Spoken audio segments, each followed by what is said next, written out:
The gentleman from Arizona is recognized, Dr. Gosar. It's good to see you, Mr. Horowitz. Sorry you had to hear some of the ranting and raving and people talking out of both sides of their mouth. I mean, we can bring up abortion, and oh my God, how is that not the ultimate in hypocrisy?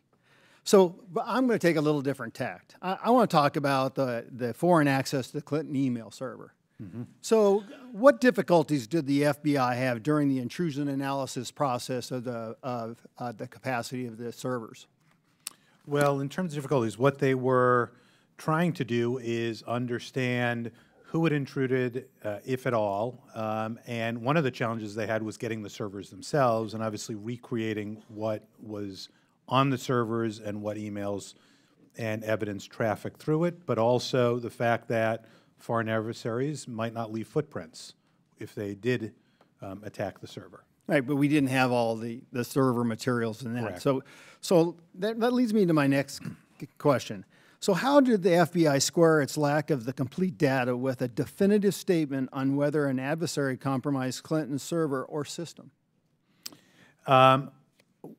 Well, I think one of the issues was trying to understand Director Comey's statement, where he both, in his July 5th statement, indicated that there wasn't evidence of that they had uncovered evidence of an intrusion, but they wouldn't necessarily know that either.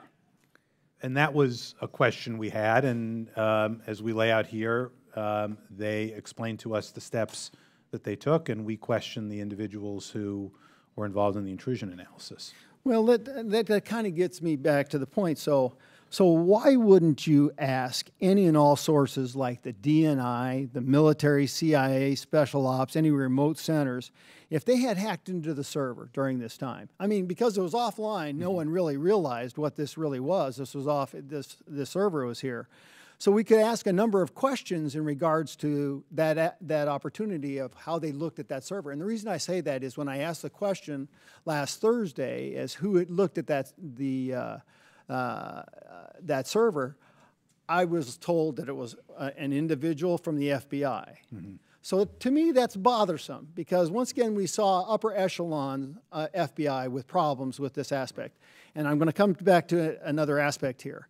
And that is there was a megadata abnormality that happened with Mr. Strzok, and Mr. Strzok blew it off. So my point is why wouldn't we go outside the FBI to look at the servers and this data? My understanding was there was some contact with other agencies, but I'd have to go back and just refresh myself. I'd love to know exactly who that is and who they were, because my understanding is that there's something peculiar in that regards. There were other people that noticed something totally different than what the findings that you're showing. Okay. Now I want to go back to this comment in regards. Who told Comey that reasonably likely was the proper way to explain the results for the intrusion analysis?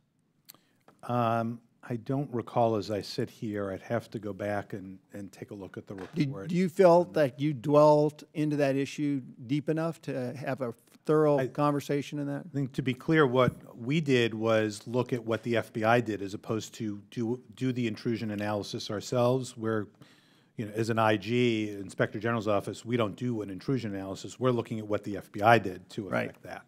Well, I mean, I'm going to get back to Mr. Strzok. I mean, so my understanding is he responded to the reasonably likely formation when providing edits back to Comey, did he not? He did. So once again, there's a common thread that we're seeing here with Mr. Strzok, not just in the parsing of words, but also in megadata anomalies, as well as looking at sources within the data. So is Strzok's edit advice to Comey not a clear example of where Strzok's bias is not publicly not too harsh on Clinton and change the public's perception on that? Well, it's certainly a place where he weighed in and had an effect on the statement, and this had an impact on what ultimately was said publicly by Comey about whether or not there was evidence of intrusion.